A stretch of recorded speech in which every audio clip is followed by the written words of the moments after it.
وإذ قال لقمان لابنه وهو يعظه يا بني لا تشرك بالله إن الشرك لظلم عظيم وإذ قال لقمان لابنه وهو يعظه يا بني لا تشرك بالله إن الشرك لظلم عظيم.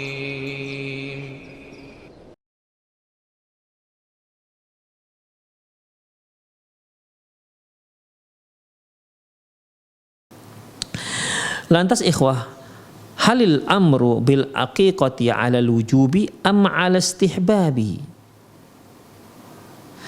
Apakah perintah yang ada dalam perintah untuk berakikah, perintah untuk nasikah, itu perintah itu menunjukkan hukum wajib ataukah hukum mustahab? Sebagaimana kita para pemirsa sudah mengetahui, yang namanya hukum wajib itu yaitu dilaksanakan berpahala, ditinggalkan berdosa. Ma yuthabu fa'iluhu wa ya'thamu tarikuhu. Yang melakukannya berpahala, yang meninggalkannya berdosa. Adapun yang namanya mustahab yaitu yang melakukan berpahala, yang tak melakukan tak apa-apa. Itu dia.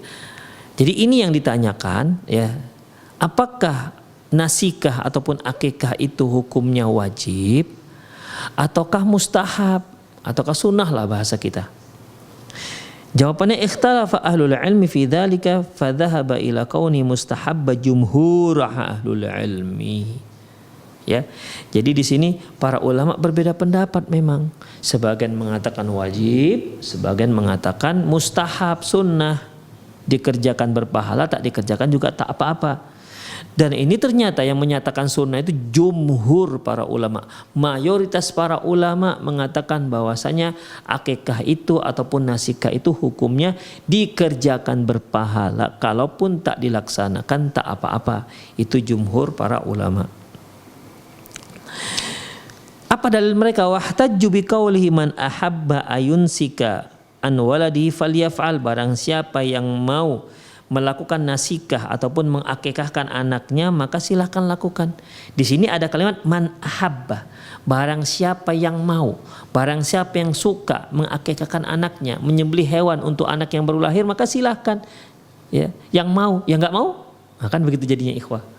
Ya, karena bahasa Rasulullah SAW itu man ahabba ayunsika an waladihi falyaf'al. Barang siapa yang ingin menyembelih hewan untuk anaknya yang baru lahir, maksudnya kekah ataupun nasikah, falyaf'al, silahkan dia lakukan. Kalimat man ahabba ini menunjukkan bahwasanya hukumnya tidak wajib. Demikian ikhwah rahimani Allahu wa iyyakum. Kemudian berkata Imam Syaukani rahimahullah, fa dhahaba ahlu dzahir ila anna al-aqiqah wajibatun fardhan. Tapi madhab ahlu zahiri menyatakan bahwasanya akikah itu wajib. Wa qala Abu Muhammad Ibnu Hazm rahimahullah fil Mahalla. Berkata Abu Muhammad Ibnu Hazm rahimahullah dalam kitabnya Mahalla, al-aqiqatu fardun wajibun yujbirul insanu 'alaiha idza fadala lahu an qutihi miqdaruha.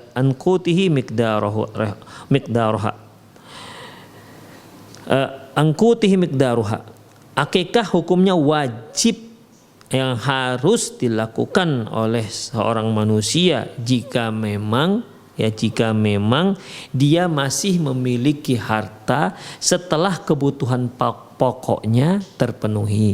Jadi sandang pangan papan sudah, masih tersisa. Sisa uangnya ini bisa membeli kambing untuk akikah, maka otomatis dia diwajibkan. Tapi kalau ternyata sisa uangnya tak cukup, ya, tak cukup untuk beli kambing, maka tidak wajib. Itu yang dikatakan oleh Ibnu Hazm rahimahullah. Demikian ikhwah. Qalu inna Rasulullah SAW amara biha wa amila biha. Mereka katakan Rasulullah memerintahkan dan Rasulullah melaksanakan. Seperti sabda beliau, al-ghulamu murtahinun bi aqiqatihi. Setiap anak itu ya tergadaikan dengan nasikahnya, dengan akikahnya. Satu. Hadis yang lain, wa ma'al ghulami aqiqatuhu. Bersama seorang anak itu ada akikahnya. Hadis yang lain, al-jariyatu syatun wa anhul wa syatan. Hadis lain mengatakan bahwasanya anak bayi perempuan itu akikahnya 1 ekor, anak laki-laki, bayi laki-laki akikahnya 2 ekor. Wa kana Buraidah al-Aslami yujibuha wa yushabbihuha bis-shalah wa yushbihuha bis-shalah. Dan Buraidah al-Aslami menyatakan hukumnya wajib seperti solat katanya. Demikian ikhwah rahimanallahu wa iyyakum. Jadi pendalilan itu ikhwah, dalil ini yang mengatakan wajib dari al-ghulamu murtahinun bi aqiqatihi. Anak itu ya tergadai dengan akikahnya. Jadi yang namanya gadai ya, yang namanya gadai itu kan kita harus menebusnya. Misalnya nih yang namanya gadai, saya punya HP ya, saya punya HP, kemudian saya berhutang dengan teman. HP saya ini harganya misalnya 1 juta. Kemudian saya pinjam uang 500.000. Akhi pinjam duit 500.000, ini saya gadaikan sebagai jaminan dia ini ya. Saya gadaikan HP saya, pinjam saya duit 500.000. Nah, otomatis kan ini harus harus ditebus. Kalau saya tak tebus 500.000, kalau saya tidak lunasi hutang saya pulangkan duitnya 500.000, maka ini HP akan terus tergadai, nggak bisa saya miliki. Demikian ikhwah rahimanallahu wa iyyakum. Jadi dari sinilah Ibnu Hazm rahimahullah menyatakan bahwasanya yang namanya akikah itu hukumnya wajib. Kemudian ikhwah,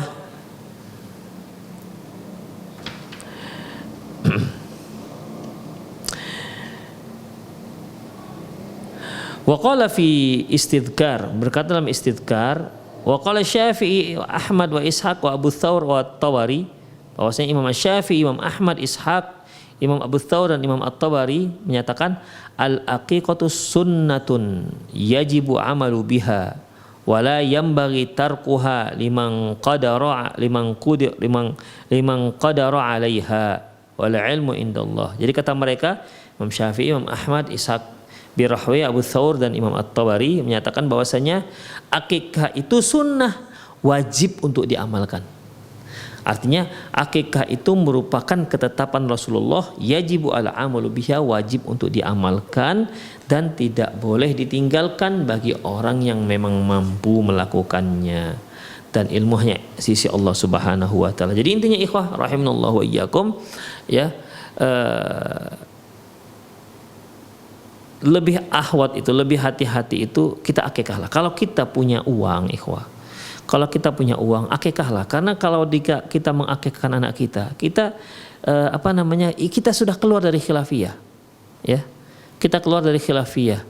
Kalau kita punya uang untuk mengakikahkan anak kita, tapi kita tidak mengakikahkannya karena bakhil, iya kalau seandainya dia sunnah. Kalau seandainya ternyata itu wajib bagaimana? Ya. Kalau seandainya itu wajib bagaimana? Karena dalil yang menyatakan wajib juga cukup kuat, ya. Dalil yang menyatakan akikah itu wajib juga cukup kuat karena dia dianggap sebagai tergadailah itu anak. Masa kita sih tega membiar anak kita tergadai terus? Demikian ikhwah. Jadi kalau kita sanggup, ya kalau kita sanggup, udahlah akikahkanlah anak kita. Demikian untuk menebus anak kita. Ingat ikhwah, di antara makna penebusan itu adalah apa? Dia terbebas dari kungkungan dan belenggu setan. Itu dia ikhwah. Ya, semua tubuhnya dibebaskan dari belenggu dan kungkungan syaitan. Itu dia. Sehingga dengan demikian si anak bisa tumbuh dengan baik dan dia bisa mudah melakukan amalan-amalan soleh, amalan-amalan yang bermaslahat untuk akhiratnya. Ya, amalan-amalan soleh lah yang kita katakan demikian. Ya, jadi berarti kan bisa saja seorang anak itu kok agak sulit untuk berbuat baik begitu. Jangan-jangan karena dia nggak diakikahkan, bisa saja sebab itu ikhwah. Jangan-jangan, kita juga tidak bisa pastikan. Ya mana tahu bisa saja itu terjadi. Ya dikarenakan apa? Dikarenakan orang tua yang mampu tapi tidak diakikahkan. Demikian ikhwah rahimanallahu wa iyyakum. Ya. Baik, jadi di sini Imam Syafi'i, Imam Ahmad, Imam Ishaq, Abu Thawr dan Imam Tabari menyatakan bahwasanya hadisnya mereka menyatakan bahwasanya hukumnya wajib bagi yang mampu tentunya.